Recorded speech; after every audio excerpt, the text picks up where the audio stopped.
This is It Was a Thing on TV. Spoiler number one is Dr. Lee frowns. It stinks. What is going on? What is going on? Episode 105, Submission 1203. The episode of Mr. Ed, where he played against the LA Dodgers. The episode of Mr. Ed, where he played against the LA Dodgers, was the season premiere of the 4th season of Mr. Ed, and it aired on September 29th, 1963, on CBS.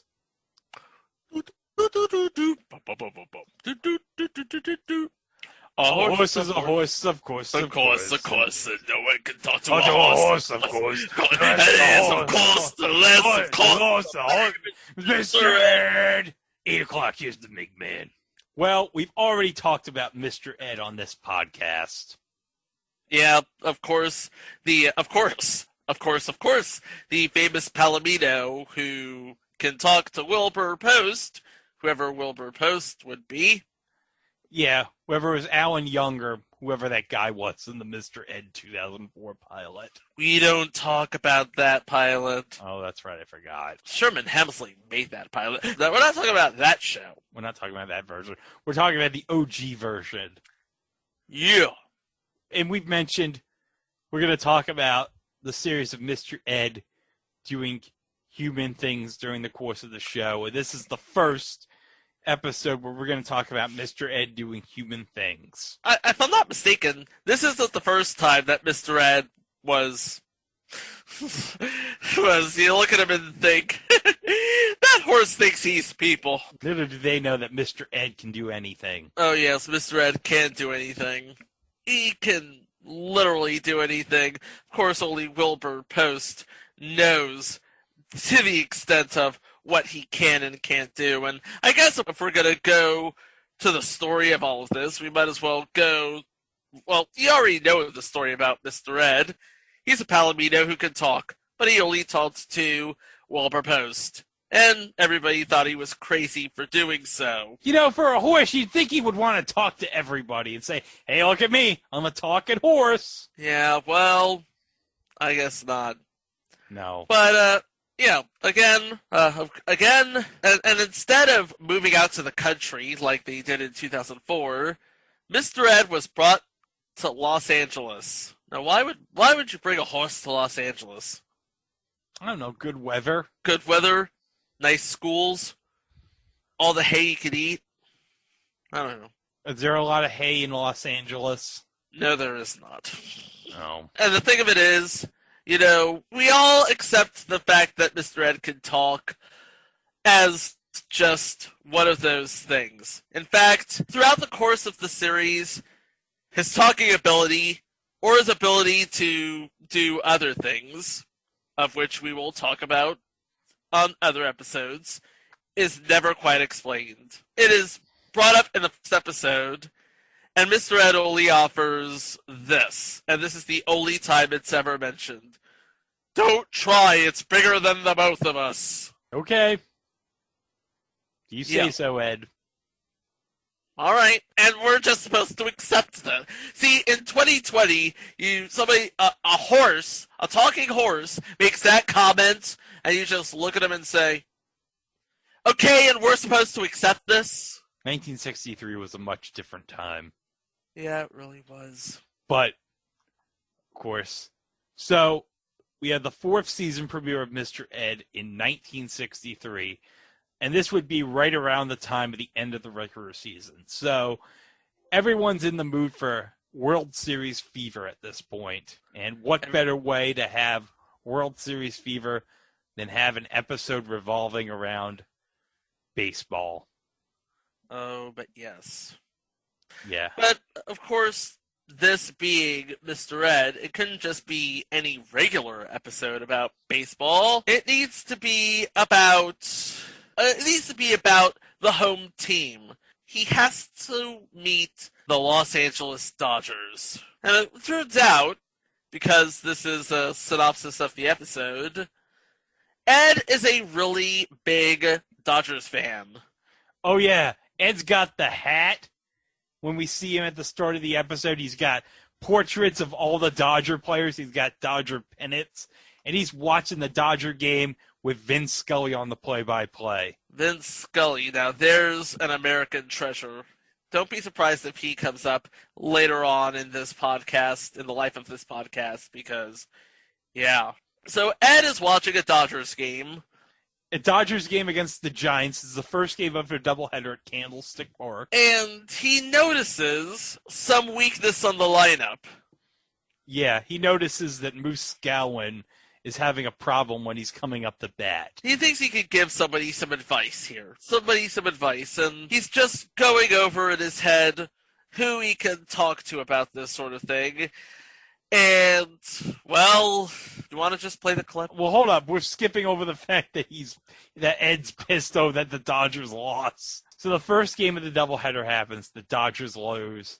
And Ed is just, like, so angry. He's like, oh, I guess I should just move over to San Francisco. Oh! And root for a winning team. And Ed is so pissed, he goes over by the TV and uses his mouth to take the plug out.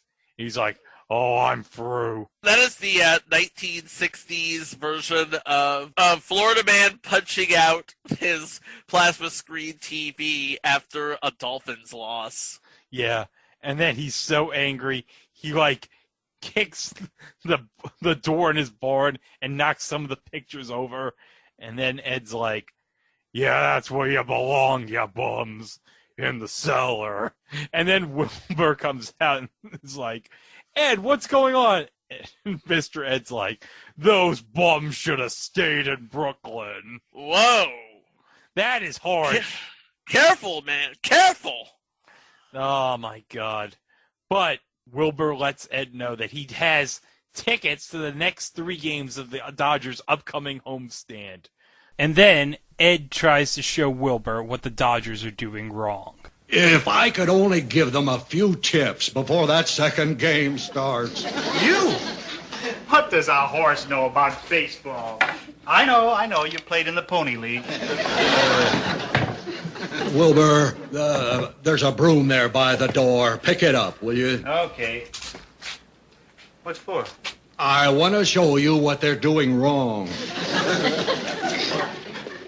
Okay. All right. Now, how's this, Coach? Raise your right shoulder. Yeah, that's fine. Now hold your bat over your shoulder, and now swing out nice and level with the ground.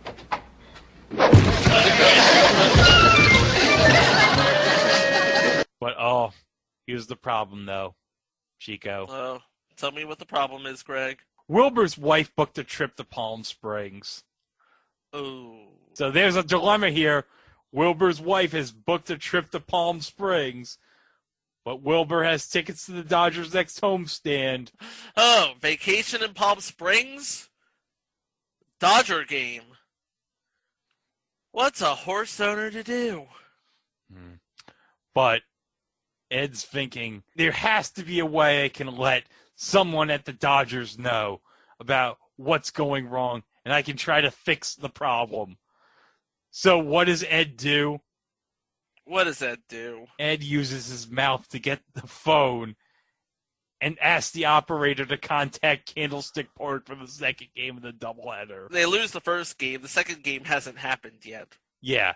He's trying to tell the Dodgers for the second game, look, Moose Gowan is having trouble. He has a solution to how to fix Moose Gowan's problems at the plate. So he's trying to contact Leo Durocher. And if you don't know who Leo Durocher is, let me tell you about Leo Durocher. Sit down. Greg's about to give you a lesson. Yeah, let me give you a lesson about Leo Durocher, one of the most famous managers in baseball history. Okay, so Leo Durocher originally was the manager of the Dodgers back when they were in Brooklyn from 1939 to 1946, but he was suspended for a year in 1947 because he had an affair with an actress by the name of Lorraine Day. And you know why that was a big deal? Why was that a big deal, Greg? Because Lorraine Day was married. Ooh, that is a big deal. Yes, and it drew immense criticism from the Catholic Youth Organization in Brooklyn, which was very influential and had a big relationship with the Dodgers. So Leo Durocher was suspended for the 1947 season. He came back in 1948 to manage the Dodgers, but there's still some things simmering from that. Around middle of the 48 season, he leaves the Dodgers to manage the crosstown rival New York Giants. Oh. Yeah, that's just, yeah. Yeah, and then it gets even more painful if you're a Dodgers fan, because what would happen 3 years later? The shot heard round the world, if I'm not mistaken. Yes, the famous Bobby Thompson home run. Breaker throws. That's a long drive. It's going to be, I believe. The Giants won the pennant. The Giants won the pennant. The Giants won the pennant. The Giants won the pennant. For the record, Greg did have to remind me of that before the show, so. Apparently he thinks the shot heard around the world was something else. Hey, somebody gives me the shot heard around the world, I think about basketball. Not the Revolutionary War. No. Oh. I think about basketball.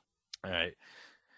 Now, Leo Durocher would win a World Series in 1954 with the Giants, sweeping the heavily favored Cleveland Indians, and he would leave the Giants following the 1955 season. So, okay. So Leo Durocher went on to become a color commentator for NBC, but in the 1960s, the old coaching bug hit again, and he was back in the majors coaching. So, when the Dodgers moved from Brooklyn to L.A., Leo Durocher, who is a celebrity in his own right, because he's married to a famous actress. Yep.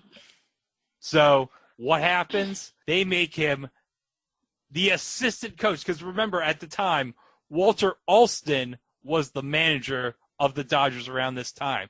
So Leo joined the Dodgers coaching staff in 1961 as one of Walter Alston's assistants.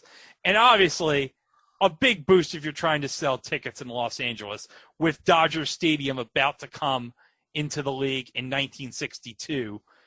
You're looking for a big draw for your new stadium. Who better than Leo Durocher? Right. And again, you said he was a really popular guy, if I'm not mistaken. Judging, he was, what is that? He was known for something. He was known for the whole nice guys finish last sentiment. Oh, yes. He was known for putting butts in seats and putting balls in the neighbor's yards, so to speak. Yeah. That's why they called him Leo the Lip, because he was very talkative. And you could see that because his fame would get him guest appearances on sitcoms.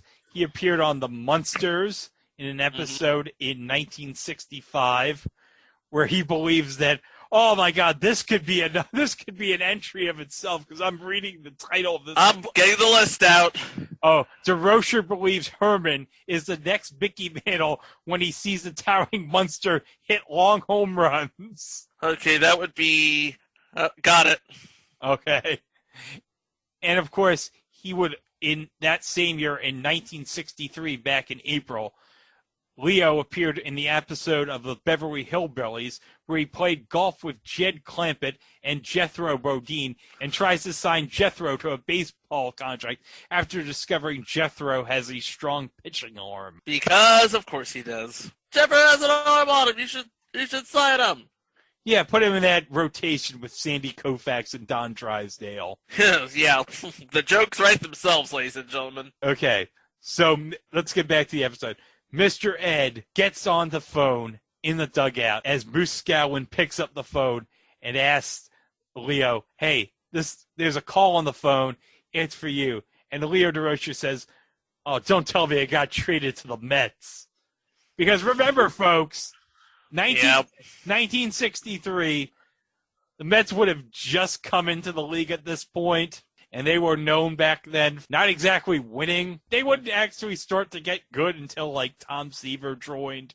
And then they won the series in 69 against the Orioles. So, Mr. Ed talks to Leo Durocher and says, hey, Leo, Moose Scowlin's having some trouble at the plate. I have an idea of how to fix it. So Mr. Ed tells Leo Durocher how to fix the problem. And Leo Durocher's like, yeah, whatever. And he hangs up. And then, as Moose Scowlin comes up to plate, Leo's like, hey, you know what? That guy's right. And then it turns out what happens? The Dodgers win the game. So the Dodgers win the game. So now Leo Durocher wants to meet whoever gave him that advice.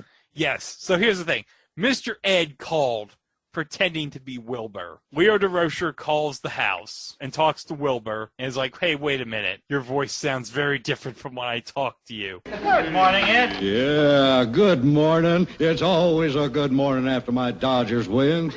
You see, Ed, you were so worried. Leo Durocher didn't need your help. Oh, no. It just so happens I called Candlestick Park last night.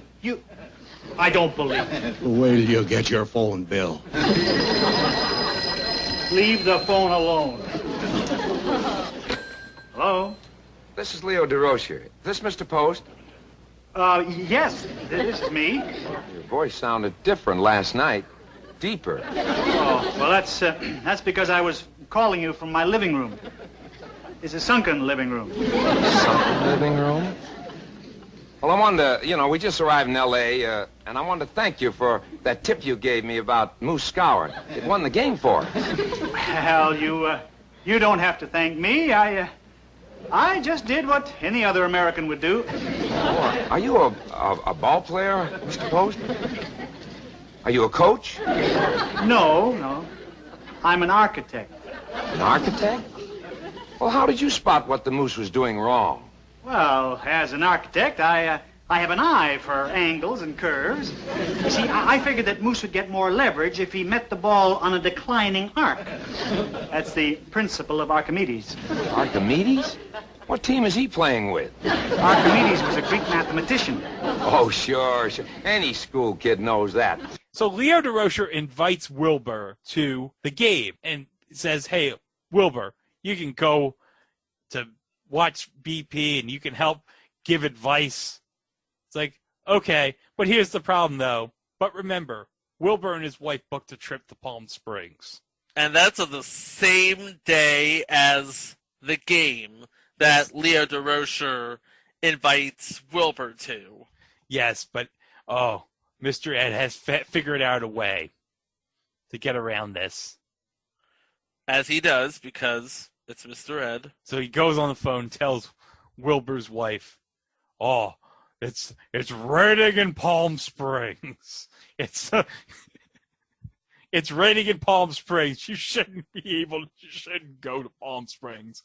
And then she's like, oh, okay. And then she lets Wilbur know that it's raining in Palm Springs.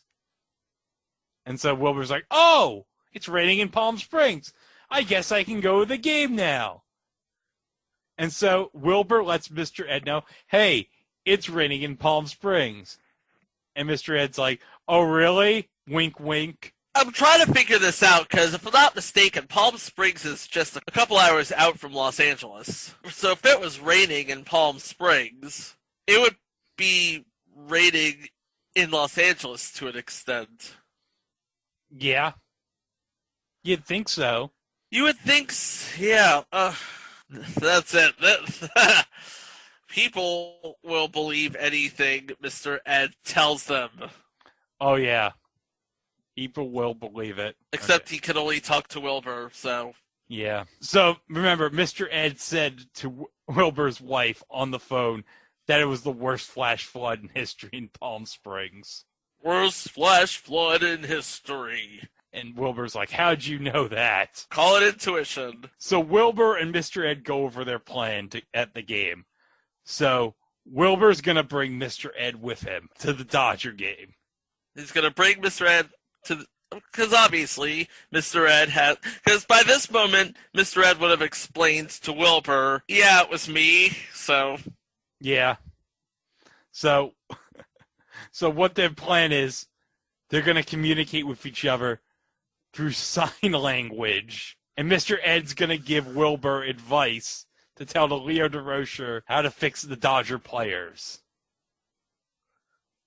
But Mr. Ed doesn't. You know what? I'm not even gonna try and figure that one out. Well, Wilbur could probably read Mr. Ed's lips. Well, he's had 3 years of practice. Yeah. But Mr. Ed's so excited that he's going to be going to the game. He's like, I can't wait to meet all my favorite Dodgers. Well, wait. You know what? Play the clip. Yeah, the clip. Let's have the man. Let's have the HAWSE. Let's have the HAWSE. Say it himself. Gee, I'm gonna meet my favorite Dodgers. Willie Davis. Donnie Roseboro. Moose Skowron. And the old strikeout king, Sandy Koufax.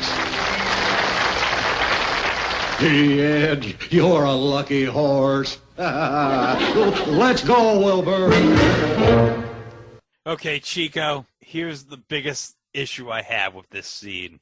Among many? Who is clapping in the scene? Who is clapping as Mr. Ed is naming all? And why is he pausing? Is Mr. Ed hearing the clapping? He's dreaming of the clapping. Because, he's also dreaming of the players.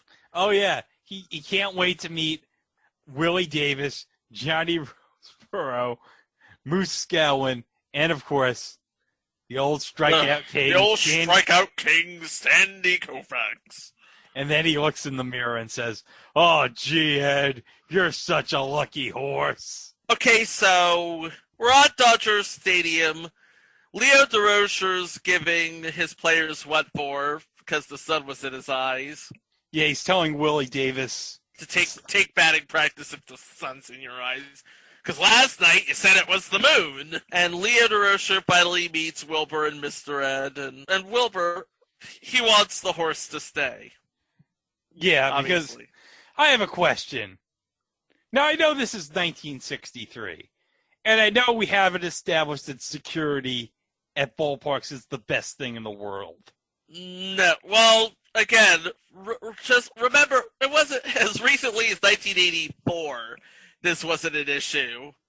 Oh, yeah. Because if you remember last week, Oh, yeah. They let Punky and Henry into Wrigley Field despite having counterfeit tickets with, no problem whatsoever. But I'm like, the Dodger Stadium security guy sees Wilbur and Mr. Ed, and he's like, okay, you have a horse with you. I'll just let you in. There's nothing. He hasn't probably didn't question it. Probably like, okay, whatever. You got a horse. I'll let you in. And nobody at Dodger Stadium had a problem. Nobody has a problem with this. I know it's California, but I mean, come on. You'd think what? Walter O'Malley would be like, there's a horse in my ballpark? And he's eating your turf. He's eating your turf. I told you the turf in Los Angeles is something else. Just saying. You don't know what's in that turf. Oh, true story, okay? Okay. I'm gonna tell you a true story here. Tell me a true story here. Okay, Vince Scully, I think, has told this story. There's a good book about the pennant race between the Giants and Dodgers the previous year of this episode back in 1962 called Chasing October. Now, 1962 was the year Dodger Stadium opened. They were worried that the grass wouldn't be good enough for opening day. Mm-hmm. So Vince Scully, I believe, has told this story about how Walter O'Malley went to somebody in Hollywood, okay, what should we do about grass? So Walter O'Malley went to somebody who was an expert on this sort of thing, and he said, all right, here's what you do. Paint the grass green. And sure enough, that's what they did. They painted the grass green. So Mr. Ed could be eating paint right now. He could, for all we know, Mr. Ed could be eating grass that was painted green. Meanwhile, we have Wilbur making cracks about his wife. Yeah, because she doesn't know that there isn't really the worst flood in ages in Palm Springs. Yeah, and Leo Durocher wants to sign Wilbur as a scout of some sort.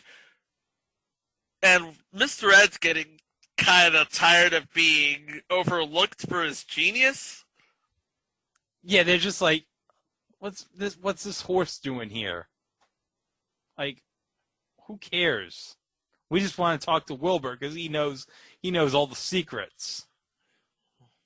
And that angers Mr. Ed. Mm-hmm. So one of the things he does is, well, take batting practice off of Sandy Koufax. Oh, yeah. The strikeout king himself, Sandy Koufax. But wait a minute, Chico. Mr. Ed against... How is this possible? How is a horse going to go up to bat against Sandy Koufax? Never you mind. Oh, I know. He has the barrel of the bat in his mouth. Oh, yeah. I thought you would figure this out, but I'm like, how is everybody okay with this? They're like, oh, yeah, this is funny. This horse coming up to bat, this will be funny for the papers. Oh, yeah. It's always about the papers. For you kids that don't know, this was like newspapers were like a thing people would actually read back in the day. Yeah, and not only does Ed hit the ball off of Sandy Koufax, he touches them all, including an epic slide to home. I wish this was a video podcast so you could see it. Oh, it's such a great slide that Johnny Roseborough literally jumps. He literally jumps on top of the batting cage as Mr. Ed is sliding. He's like, no, I don't want none of this. No. And this is going to become a theme here. Everyone's cool with this. Everyone is fine with the fact that, oh my God, this horse has hit an inside the park home run off Sandy Koufax. So we're into the epilogue of the episode now, and Wilbur had explained everything to Carol, and naturally she's not buying it. No. Until Mr. Durocher shows up. Yeah, and oh yeah, by the way, Leo Durocher also has season tickets in his hands. Oh, that's great. What can you say except the Dodgers win the third game and clinch the pennant? Oh, that's great. That's nice. And, of course, the Dodgers, in 1963, would go on to win the National League pennant, and they would actually go on to sweep the Yankees in the World Series in 1963 to win their second championship in Los Angeles. Yep, all of this is available in archives. So. Yeah, all this is available in archives. But, you know, I hope Mr. Ed got a World Series ring. I couldn't tell you if he did or not. This is something that somebody at Major League Baseball knows about because it's actually listed on a Major League Baseball website. Mr. Ed tries out for the Dodgers. I guess he needs to work on his base running, though. Can't be missing second. You really can't miss second base. Oh, yeah, that's what Wilbur says to Leo Durocher. It's not that impressive. He didn't touch second base. Yep. And that's just elementary. I mean, I know Mr. Ed is supposed to be the smartest horse alive, and I know he's supposed to know all about everything, especially about the Dodgers. But if you don't touch, you should probably know that you can't be making those rookie mistakes. No. Well, what else do we got to say about Mr. Ed playing baseball? We know what happened on the field, and we know what happened in real life, so what else can we say except... Wait, hold up, Chico. Oh, God. Am I going to get what for now? You know what that sound means, Chico, when I say, hold up, Chico. I think I do. Yeah, you're right. Uh-huh. It's time for eBay Price is Right. Yeah, buddy. Hit the music.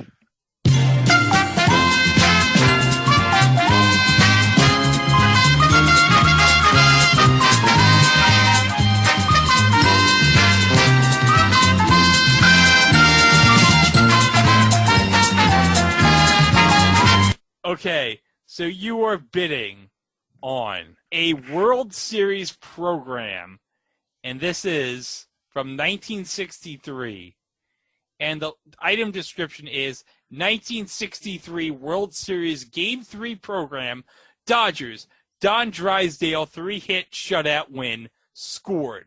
So this is a World Series program from Dodger Stadium in 1963 from Game 3, and we know it's from Game 3 because the program is scored on, and it's a Don Drysdale 3-hit shutout win. So you are bidding on the buy it now price for this item. And the clock will start, Chico, when you give your first bid. Dollars and cents, please, like last time. Okay. $50. Higher. $75. Higher. $100. Higher. $200. Lower. $150. Higher. $175. Higher. $189.99. Higher. $199.99. Got it. 1977. 10 seconds to spare. $200 for a 1963 World Series program from Dodger Stadium. Scored, not unscored. Scored. What I want to know, because, does it mention Mr. Ed's role in all of this? No, I don't think so. In that case, he overpaid for it. Yeah, you definitely overpaid for it. Well. At least you can get something for free at itwasathingontv.com. You're going to find all of our past episodes, more about the show, more about us, all of our social feeds, and of course, that's pretty much it. Yeah. But Chico, our next episode will be a Monday, and it'll be the day before, it's almost come upon us, Chico. Yep. It's like either Joe Biden's going to win the presidency or I'm going to have to find somewhere to live for the next 4 years. Yeah. Well, as we keep hitting refresh on the 538 tracker to see what the percentage is. It hasn't changed in the last 5 minutes, you obsessive monster. Yeah, as far as we know right now, it's still buying at 87%. So it's like, okay, nothing's going to change now. What makes you think it's changed in the last hour? We have an election special, and we're also going to have a palate cleanse, which we don't know. And here's the thing about the palate cleanse. We don't know what it is yet. We are thinking about what we're going to do for the Thursday episode. Who knows? The X might still be in dispute by the time the Thursday episode airs, or it'll already be done and we'll be like, can you believe we were like, this election might take forever to get settled? Who knows? It's all a mystery. It's all a mystery. It's all a mystery. Whatever happens, you're going to hear about it right here on It Was a Thing on TV. Thanks for listening. See you next week. Row!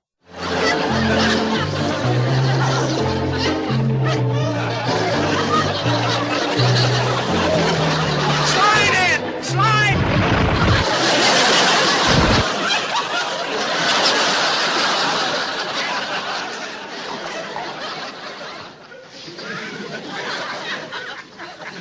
You know, that's the smartest horse I ever saw.